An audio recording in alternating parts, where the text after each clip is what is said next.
I welcome the stalwart that's been in every episode, I'm pretty sure. Yeah. Mr. Alan Turner. Hardest working man in showbiz. Well, I've seen some girls that work a bit harder than you. Chris Burt is here as well. Welcome, Chris Burt. Thank you very much. Although Nice a lot of having people me. are going to ask us why are you here? Like, what made you return? Oh well, that's a good one. So I would like to go back like deep into this conversation. So Not too deep. This is an East. let's just say it's the undesirables moved in next door, and then I decided that was not where I wanted to be. So. And where is home for you again in Scotland, for people that don't know? So it's outside Edinburgh, Dalkeith. Just a minor village, nothing serious. Some good dart players there. So very good darts players. But yeah, welcome back. Thank and you. it's great to see you again. One caveat for this episode is you've got an Irish and a Scottish. Yeah. So the subtitles are going to be difficult. Tom, I'll translate for he's everybody. on If I put translate. one of the people in Channel 4 that does the sign language right down there, they'll be able to. Yeah, I think they'll even struggle. But Tom's going to have a tough job editing this, so well done, Tom. I'd love to see those auto captions. That's going to be cracking. Because even in the episode I was in, the captions were way off. It was actually quite amusing if you watch back. But look, we're here again. We're going to start with actually the Premier League because I think that's a good starting point because it's just happened. And I have my thoughts in it, but we're going to start with Alan. What's your thoughts with the Premier League at the minute? I think it's pretty boring. Actually, I don't watch it, but I think they need to mix up the format. I think the top 8 player thing is great, Yeah. but I think over the course of the weeks they should actually have a different format of darts. They should mix it up, do double in, double out, one time, do set play or leg play, whatever. I think that would make it interesting. Do you know when the Premier League was at its best, right? Was when they had, depending on which time they went, they had an invite into the Challenger. It was Challenger. the Challenger. Yeah, that was the and best. John Yeah. Henderson, yeah. Hendo, Fallon Sherrick was on it. That was when the Premier League was at its best. Yeah, that's good. Yeah. Do you know what I mean? It was something different. Someone new was coming in every time. And they would often choose like a local hero in the town. wouldn't Yeah, they, yeah. to, like, get the crowd. 100%. Like that was when the Premier League was at its best for me. And let's be honest, the Premier League is well kind of selling tickets as their premier event. But I think, for me growing up, do you remember Sky Sports used to do the whole promo when Phil Taylor and Raymond Van Barneveld were playing? Yeah. It's just lost all its kind of mystique, or it's just But how can you do becoming a regular event now. It's But like, see, how can you do that, right? Because the two top guys just now is Luke Littler and Cool Hand Luke. What's his name? Luke Humphries. Two of the most boring guys in the world, right? Yeah. See when it was Barney and Taylor, there was there's something. characters in 80 Lewis as well. 100%, or right? Roland Schulten. I know, like, I know, but even like. he was a character. By the way, that's was a the character, house he was player. If you had a wee bit more on you, to be tell her. I thought of Roland Schulten earlier on when you were trying to erect the tripod. But yeah, it's, Favourite dart nickname ever. that's what I think. I mean, I didn't watch it. Obviously, watched the highlights. Boring. Littler won. And my only question on that, before we move on, and we're not going to spend much time on it, but is Luke Littler good for darts? Yes. But You could interpret the question different ways, but is he good for the regular dart player, or is he good for like a fan like me? I think everyone thought Phil Taylor was shit for the sport whilst he was winning everything, but in hindsight, he was brilliant for the sport. And I think that it's the same thing. Same as Steve Davis, same as Eric Bristow, Tiger Woods, whoever you care to name. People get bored of them winning, but ultimately they elevate the sport. And one thing I would say before you come in is I think people forget how young he is. Obviously, he was very emotional if you saw the final and of when he won it. And you forget how young he is. And obviously, there's a lot on the line. He's getting a lot of booze at a minute. He's just a little dick, isn't he? But he's young. I know, but And maybe we're judging him too harshly in terms of his personality. He's only 19. I don't know. What were we like when we were 19? A lot more character than that, anyway. Do you know what I mean? I just. There's just something about. Maybe that's the English in him. Sorry, I don't think he's very likeable. I personally, I have a close eye on his hairline.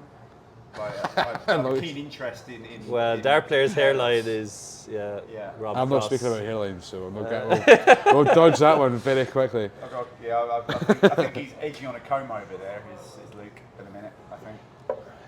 Which for a 19-year-old is trouble. You're going to have the last laugh. When he's bald and he looks about 50, when he's 30, he'll have the last laugh. There's an exclusive right there. We'll look back at that. I know how that feels. But yeah, I feel like And maybe the other question I have is, could Dubai Darts introduce a sort of Premier League one day? I think a version of it. I think it's not too far off. Yeah. With the order of merit, or even just having a bit of order of merit and then having a bit of picks as well, so it'll be like the top. Yeah, I want to do that. I think we just got to find the right format, the right venue, and not trying to overdo it and oversell it. And I think we could do that. Yeah. Like the top 8 players at any one time, like, are good freaking dart players. Actually, not nonsense dart players. Like, you aren't in the top 8 right now. You're not in the top 8 Thanks for right reminding now. me. Yeah. You'd be in like the challenger category. I think Adam's just about in there with Rodell and Alvin and Nitin, those guys. Which we'll talk about later, because obviously the order of merit is something we will talk about. The June finals came out, but it's just something I thought about. Thought the Premier League is relevant, and let us know your thoughts in the comments. When you watch the video, do you agree that Luke Littler is good for darts, bad for darts? We'd like to hear your feedback on that. So should we go to the weekly recap then? Let's do it. And to be fair, we kind of challenged a player to go and try and destroy the field last week. I think Nitin's our guy. Yeah. Again, try to go quick through this because we want to spend some time with Chris as well, ask some questions. But Nell Gwyn's last week, I think you were there. I was. Yeah, so you could maybe talk a little bit about that. Nitin took me out in the semi-final, but I don't think he lost a leg all evening. I think he was. I was hoping you might be distracted by the podcast recording, but it didn't. Well, we'll give you a bit of credit there. I got the stats here. I mean, Ronnie topped his group, Nitin topped his group, Will topped his group, but you were second in that group. You did well there. Yeah, I did all right. We have to talk about Tom struggled. Tom's struggling to get through first rounds at the minute. He bottom of his group. I don't know if you're listening, Tom, but let's give him one back, right? He deserves one back. Those close 2-1s he was winning a few months ago, he's losing now. And that's darts sometimes. There's not much in it. A few missed darts, but he's getting punished for everything he's missing at the minute. And rightly so, actually. Let's just get that right. For the amount of crack he's given a lot of other people, quite rightly so, Tom. Pack up your game. And the one thing I'd say about Nell Gwens is Andrew, Big Ange, is really enjoying those Monday nights. Yeah. Even though he hasn't won a leg, I don't think, since he's joined. But yeah, Nitin won that against Will 3-0. So shout out to Big Ange, man. What a guy. He's an absolute he's a very good legend, guy. But poor old Will is facing Nitin a bit too often. Yeah, because he lost to Nitin the Friday before, I think, didn't he? Yep. He's running into him a lot. But as I said to Will, and we'll talk about it later, we have a special little edition on Friday night. What happened on Friday night? But Will, to win a leg against Nitin is, for as little darts you've played, or as you haven't been playing darts long, is a really, really good achievement. So every leg you win is building towards something. But Will is just absolutely solid, right? As a darts player, he's so good. Like the night we were playing here, I don't know if we're going to go into that there, but I mean, we went to our last leg shootout, and he's went turn 40, 106 checkout, win the leg, deciding leg.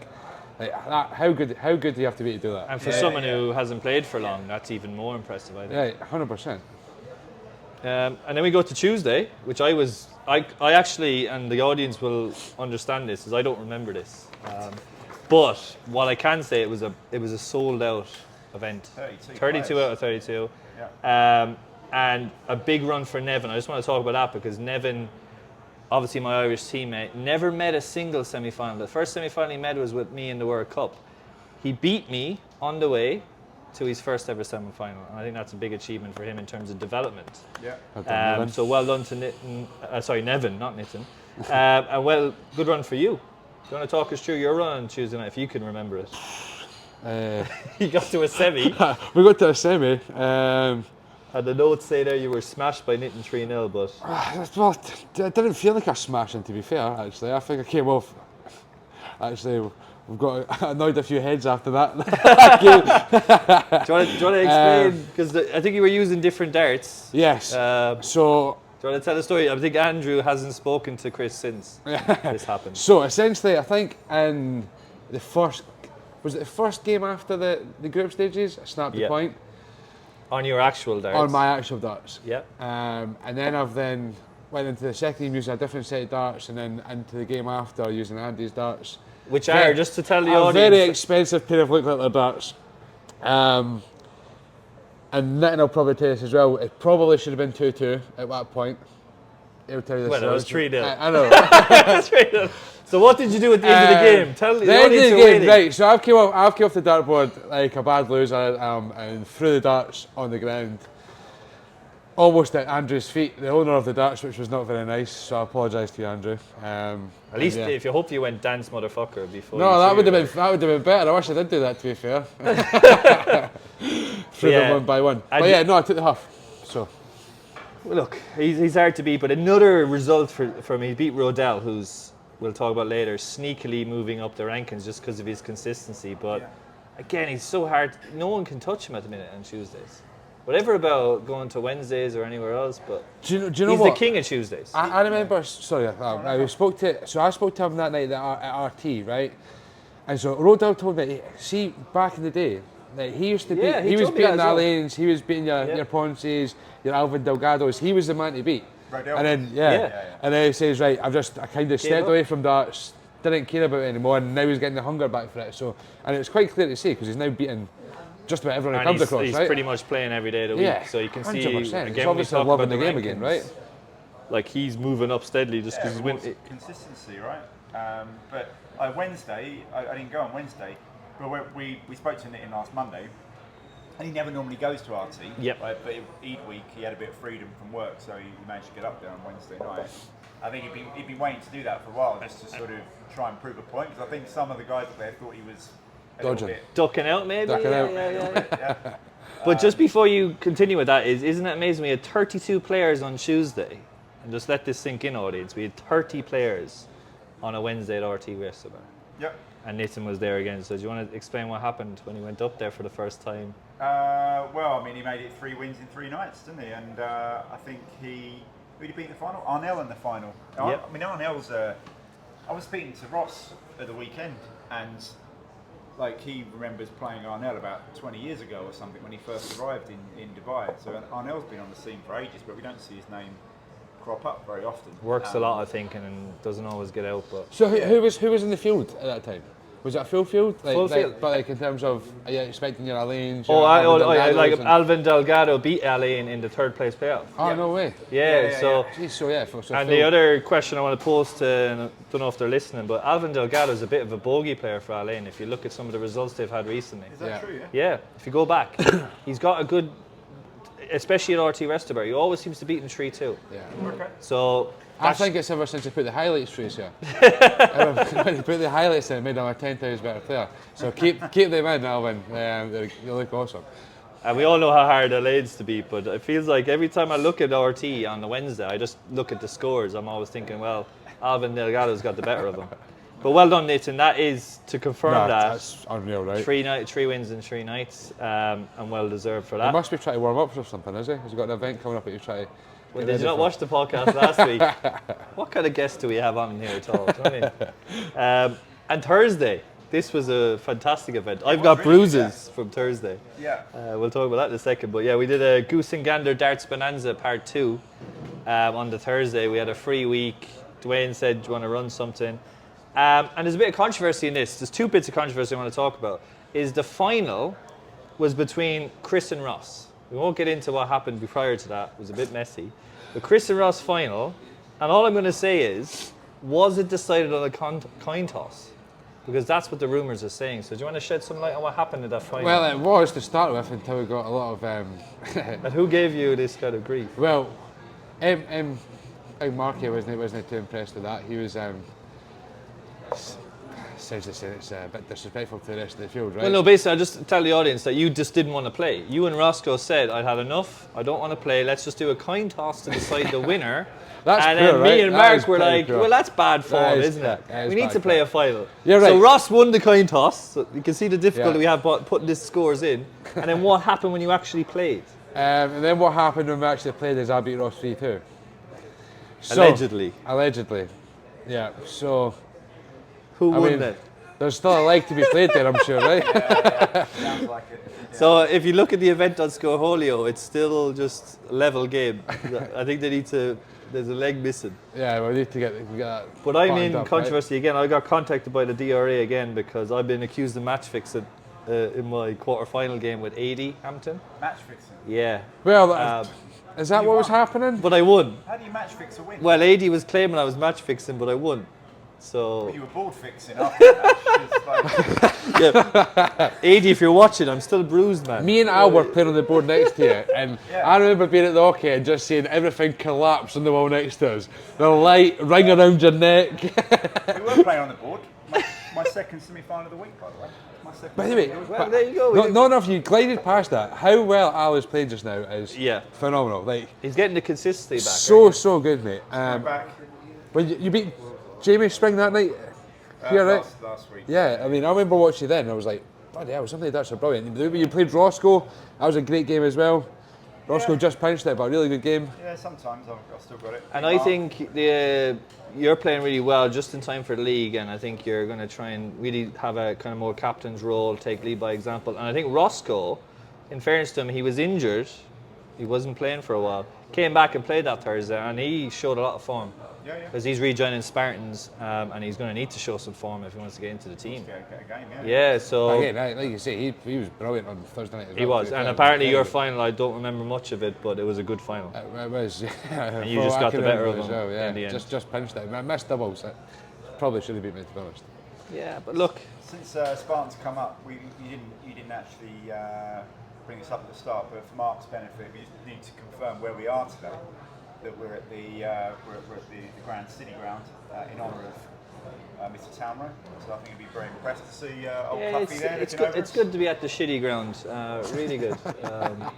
Didn't think we'd ever get there. To be fair, I've never seen a crowd like it the last game of the season. Up in that corner, it was outstanding. The noise coming from them was fantastic. Yeah, and actually, Mark's to blame for me not getting home that day. So yeah, thanks for that, Mark. On to Friday, then, which is actually a non-darts topic, but we're just going to briefly skim over it. So this was the no darts, but Pizza Express. I just want to shout out to a couple of people here. So myself, Alan, and Andy, Chris, and Will Jack. were all present, but we weren't actually throwing darts. Jack Bishop as And well. Jack Bishop as well. We were. He didn't make it in the end. No. He was there when I arrived. Yeah, but he left. He wasn't here for the main event. Okay. The main event was how many dough balls we could consume. So in the comments again, do you want to guess how many baskets of dough balls we consumed over a whole night? Do they actually know the number for that? Do you know the number? I don't have the number, but it's I got the range. Okay, give it a Like, close guess the one, right? Smarties in the jar. And the other shout out from that I'm night going is to get £1 for a ticket first to see how many how many We doubles should you get actually, a pound to get prize. You get a free set of darts if you could guess. And the other thing is Will Nailon is the only person I've ever seen at Pizza Express brunch to finish his main meal. Yeah. So again, if you've heard of anyone to go to Pizza Express 5-hour brunch and finish his main meal, I'll shake that man's That's hand. desserts as well. I can remember him eating both desserts as well. One of the very few things I can remember from the night, but I remember that. Well, he gave me the lowdown on how many bottles of Budweiser he drank, so he's probably trying to soak up a bit of liquid So I colour. think I had 2 slices of pizza and I was like, well, this doesn't seem right. Let's just not skim over this as well. Andy as well. Andy, Pizza Express, and his main meal was a pasta. That horrified me and That Bertie. has to be mentioned Horrified. as well, right? So that was Friday. No darts. I do think though, Cracking, it mate. does come to my mind that whether it was Thursday or Friday, I'm not sure, but the boys did go to Rack. Nitin, Alejandro. Do you know much about this? But it's one thing maybe we could look at is like getting some interactions with Rack. This isn't on the notes. No, but I did see some Instagram. It's I on don't the know. cards. It's on the cards. Dubai against Rack. Because I know Al Shahabi, for Home and example. away, yeah, he's up for it. Yeah, we got to figure out. That venue looked amazing. Like I was back in Scotland when he was Yeah. posting that in the Good World venue, Cup chat. Oh my God, that looked Yeah. what a venue that was. Yeah, it's cool. And there's an opportunity maybe to collaborate a bit more there. So we need to talk to them a bit more. We don't know much about what they did on the Thursday or Friday, whatever they then went, but they look like they had a great time. Yeah. And I'm pretty sure if that was Nitin's fortnight, I'm pretty sure he won. But don't quote me on that, I don't know. And then we just go to Saturday to finish off last week's events. And it was back to winning ways for Alain. At the showdown. Showdown. We also had the monthly throwdown at Brooklyn on Saturday afternoon. Oh, on Saturday, I forgot about that, yeah. Double header on Saturday, yeah. Slightly smaller field, probably because of the Eid break and all of the other darts that had followed. Yeah, But busy one. Yeah, I think it was 15. I think. good run for you again? 3 semis in a week. Semi. 3 Fuck, semis. Yeah, I lost to Anatoly. And is that's without any assistance? With no assistance, which at my age is going some Really way. So, good. That's really good. I lost 4-3 to Anatoly in the semi-final. And Oh then yes, he made the final. Yeah. And then he lost To he Nitin. lost 5-1, I think, in the final to Nitin. Yeah. Good player, Anatoly, though. He's Coming along, isn't proper player. I think he's the second best Latvian player on the planet, like behind Radars, whatever his name is. Radars Razma, yeah. Razma Radars, yeah. Does he play the 19s as well? He likes 19s. Is it? Big tall guy as well. I think Matters is tall It's as a well. strange one, right? Tall guys playing the 19s. I can understand if they're short, but like, Yeah. Makes it work for them, doesn't it? But yeah, big shout out to him. Actually, I totally forgot about the Brooklyn, and then we had the RT showdown as well. Yeah. And Alain back to winning ways against Rodell, who we'll talk about in a moment about Rodell, consistency. Same faces, right? Yeah, Alain, Rodell, Albin. Can I ask why the RT is the only one that does a third and fourth playoff? They just love darts, man. Yeah. Most of us realise the tournament's go on a bit too long. Yeah, probably too drunk. Would to you play like that to game a anyway? third place playoffs? Well, No, probably not, to be honest. I But think the actual answer for that is that he has a third place rather than just having a prize for both semi-finals. is that what it is? Is it? He has four prizes. Four prizes. I think that's the fair main enough. reason. Yeah. Okay. Because I feel like Just and you- curiosity, that's all. No, and it's possible. I mean, it's something we can implement, but I think a lot of us will try to prioritise the first and runner-up places. Just get to the final, right? yeah, exactly. Yeah. But Alba Delgado's won two third-place playoffs there. Yep. Okay, do you want to talk student rankings then, which is your kind of brainchild, the June rankings? Order of merit. Yeah. Well, I always look for big movements, right, from last month to this month. And the big movements really actually outside of the top 8, because that stayed pretty steady. Rodell was sort of pecked his way up through the top 8 up to third place. I think Adams dropped down, but he wasn't very active in. No, he's been away for a while. Last couple of weeks. Then just outside the top 8, Ronnie's moved up to 9th. He's knocking on the door. Ronnie has done 6 nights in a row of darts competitions for 2 weeks in a row. So he's played darts competitions 12 out of 14 nights. Which, for Big a man shout of out, that size, is going He some. must That's be. some steps Imagine a back and forth to the hangover. board, right? Hangover on a Sunday. So he's Who looking needs a at. gym when you can walk back and forth to the dartboard, right? He's correlating the amount of drinks he's drank, but also the amount of steps he's had. So it's kind of balancing itself, Ronnie, is it? Yeah. I think the big news is that you're still above Tom by 1 place, but by 33 points, which is fairly significant. Ironic enough, yeah. Then we've got Chris in 15th, just holding your place in the Have top I- 16. was I in there before? I think I've moved into there, was I? You, me and Jamie sort of like keep Keep fluctuating.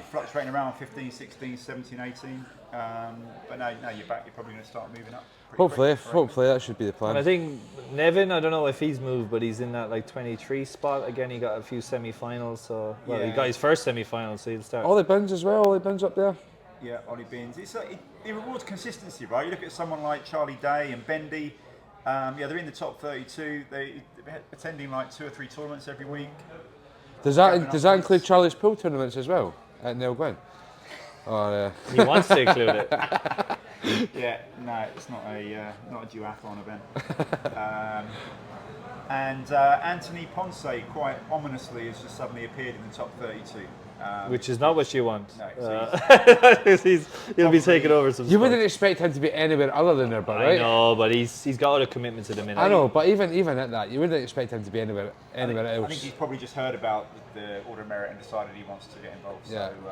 So he's starting to get in there. But, It's really interesting because some of them rarely play, but they're still high up. Like Jeff Sholin, I don't think he plays as often as anybody else, but he's accumulated a lot of points. But when he does play, Yep. he'll get to a final at least. Yep. So every time he appears, it's like 16 points or whatever. So you scoop it up. it soon builds up, yeah. Team Chavez is the same. Like he's always going to be a semi-final or better when he turns up, pretty much. So And then you've got the Very likes of frustrating player to play as well, any times. Yeah. It's so solid he's on a and typewriter. yeah, That's where the name that's comes right. The step across. Is that the one that tries to step across? Doesn't Yeah. matter, doesn't matter whether even if he's like blocking himself on double 11, he Yeah. still steps to the left. It's like Yeah. it's crazy. And tries goes for the perfect But- 180. Lovely But man. hits, Really does, like, crazy. yeah, but like so consistent, right? Like, Yeah, brilliant. Jeez, oh. Brilliant. Yeah. Right, should we get on to the last couple of points, because I know we're getting on with the time and we don't want to keep it too late. So let's just talk briefly about the league, because we had some late changes and amendments. Are we And- lawyered up before we talk about this? Yeah.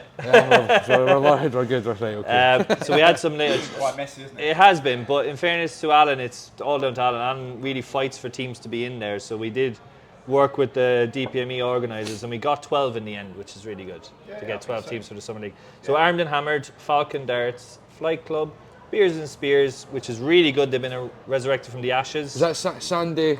Sandy and Mike have now Mike. resurrected that team after Brilliant. a bit of a turbulent week. And shout out to Sandy as well, because he was obviously coming to the darts. Was it last week he was here? Yeah. He needs to get out more as well. He's a gate crack as well. Shout out Sandy. So it's good that they're still there. We've got the Highlander team, Brown Bear, which is Shane Metro's. That's going to be exciting. We got the Rogue team. Is this a new team? Is that Brown Bear? Like, Yeah. RT Restabar with Jonathan, so that's going to be interesting to see how they get on. U2DC are remaining, Spartans, McGettigans, and the greatest team of all time, Smells Like Bulls Hit. Which are total contenders this year, lads. Yeah, I think so. And that's what we could say really briefly is, who do you think is going to win it? This is the first podcast before we start, so Yeah, if I was to push you on a name really quickly, I know we're running out of time, but I think Highlanders are probably going to surprise. Well, no, not really surprise, but they're basically Dark Knights from last season plus a couple of others. So that means they've got Alvin and Howard and one or two others. So I think they're going to be pretty strong. But then Jonathan's team, he's got Brian Espinola in there, he's got Long Bastonada in there. So, they're going to be competitive as well, two new teams. well, I'll push you for a name, because we're short on time. Highlanders Highlanders to win. to win the league. Yeah. Yep. What do you think? I'm backing us, man. 100%. I think they've made a few good signings, strong team. And it's about time we tried. Do you know this? Well, to an extent, He looked at me direct in the eye and he said that. It's about time we tried. It's, Aaron, get your finger the up. drinking needs to maybe come ahead a little bit, and then primary. That's our team motto. I think Spartans don't have a chance. I'll say that straight away. I just don't think they have a chance. without nothing. I think they'll struggle. I don't think they're. As in, it'll be second or third. So I don't think they'll win it. They're never going to struggle. They're like The Rogue team's going to win, I think. That's my gut feeling. The Rogue team. Smells Like Bulls will be second. Rogue, yeah, because Rogue is basically the old GW team. Yeah. So. And with a. Yeah. So I think that's my order. It'll be Rogue, Spartans maybe, and then Smells maybe second, third. Between Spartans. Listen, it sounds like it could be a very interesting league, right? I don't think There won't be much between teams because. there's no whipping team there this time around. Everyone's strengthened. Everyone's manned up. And the playoff might make teams focus as well. It might suit us because we sometimes drift away after. So if we're just in the top 8, still got to play for. yeah, exactly. And I think that might help teams like us. And it could help teams like Spartans, to be fair, because they might not have the best squad this season, but if they get into that knockouts, they know how to win. Right, before we get on to our final bit of the segment, which is about asking you, Chris, some questions, I just want to explain to everyone what's happening with the Vault. Because obviously we've had some issues with the Vaults not be able to play on some Fridays. But just to confirm, we've got our last 2 Vaults this Friday the 5th. The Vault 10 will be on Friday the 12th. And then we've got the big exciting Saturday the 27th of June, which will be the Vault Series Finals, which will be the top 8 players will play. But we also will be having an open tournament on the same day. So there's going to be more details to follow with that. But that means basically all of you should come down and support the event and then play in the Open Finals, Open Championship. Yep. Early in the day, it'll be starting at like something like midday, sorry. We could go midnight, that'd be interesting. Midday, and then we'll start the tournament like 2:30 for the main event. So I think that'll be a great day. I've negotiated with McGettigans to get a really good brunch deal down and loads of really good prizes. So that's just to give an update on that. Okay, should we finish with some quick fire questions for our guests? I mean, you don't have I'll ask some standard questions. You can. All right. Well, you can ask some questions off the cuff. Yeah, which you're good at. Go for it. So, Chris, for the audience, when did you start playing darts? I first started playing darts in primary school, so I would have been about 6 or 7. So my dad used to be a school janitor of my primary school, and then in the boiler room we had a dartboard set up. So when I used to finish school, I'd go down to my dad's office, then in the boiler room, start playing darts. So yeah, so that's how I first started playing darts. And what were your first set of darts? Can you remember? Oh, that was good. I couldn't even make it. I'm kind of similar to James Wade.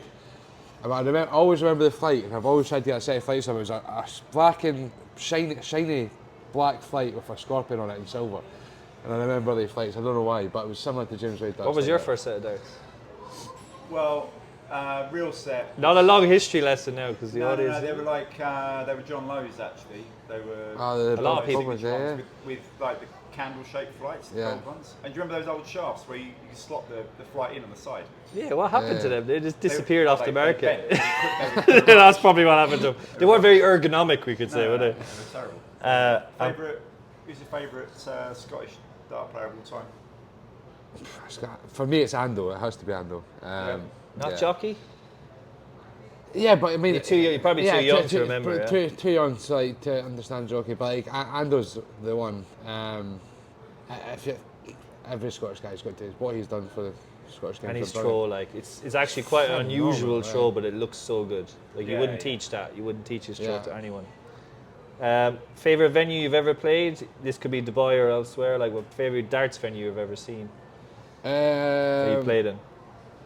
Oh, that's a good question.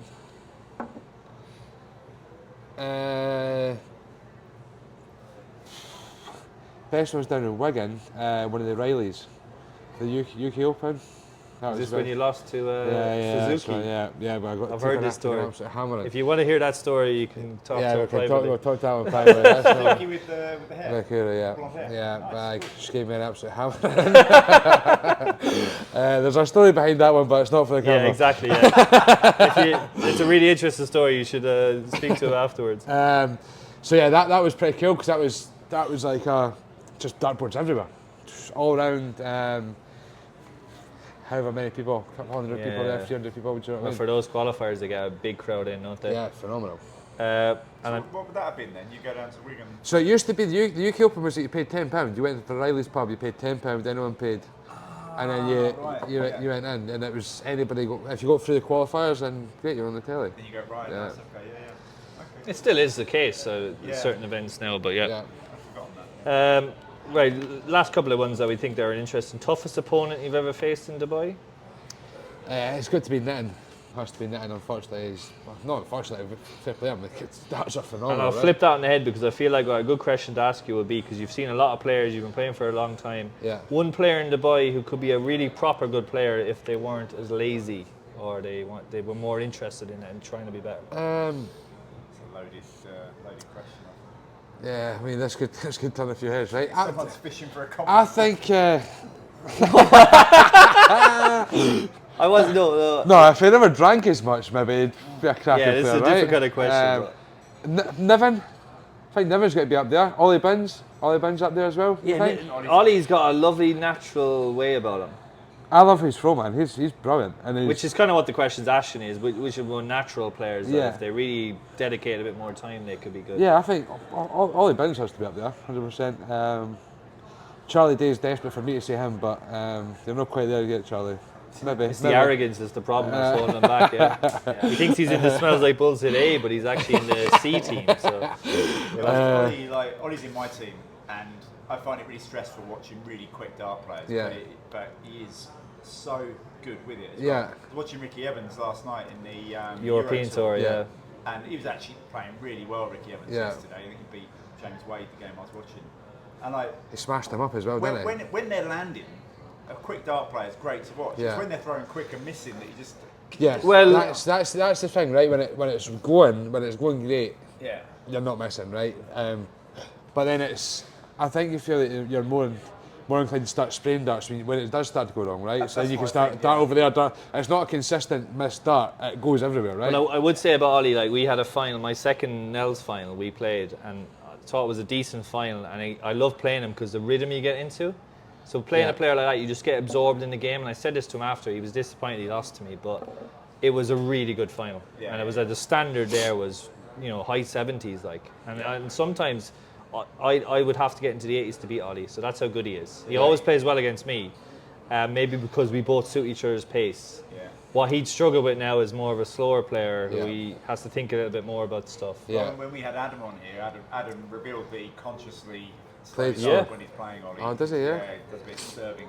But again, Ollie will want to play on his pace, so that's all about it. Yeah. And the final question, because we are literally over Yeah. time now, and the audience will be. But what's one bit of advice? What's the best bit of advice you've ever heard in terms of darts that you could give to the audience? You know, in terms of it being anything to do with darts, being a better player, a better mindset. What's the best advice you've received? All doubles are the same size. Okay. I think. Not getting obsessed with a favourite double. Yeah, and I'm very guilty of that because I mean I've shouted rave about it. I hate 16s. 16s do not like that side of the board. I always like to go tops and 10s. But realistically, you should be able to hit any double, right? They're all the same size. Doesn't matter. Yeah, there's correct routes to go, but yeah, you shouldn't be upset that if you've maybe on a double that you didn't mean to be on, or don't let that throw you off because it's the same. It's the same, right? Just to back that up, I've very recently discovered that I actually really like double threes. Yeah. Wow, you shouldn't really Yeah. want to be on double trees, but No, but you, Well, if end you're up, hitting it, right? you end up there. Yeah, Yeah, yeah. if I'm on a 9, which quite often I am because I play for 18. Yeah, you do. Yeah. So I leave myself on a 9. I'll always go 3 double 3 now. I suppose if you look at that, if you go on the inside, you're giving us a great marker to fall on off of, right? Yeah. So yeah, I can get that. I mean, would I go that way? Probably not. Bit But of army, but yeah. but yeah, that was the best one. Yeah, every double was the same size. Well, I think on that bombshell we can end it. I mean, thank you very much for your time, Chris. Thank you very much for you were having very, me. Good crack. all the best, guys. See you next week. Yeah, thank you. Take care. Time.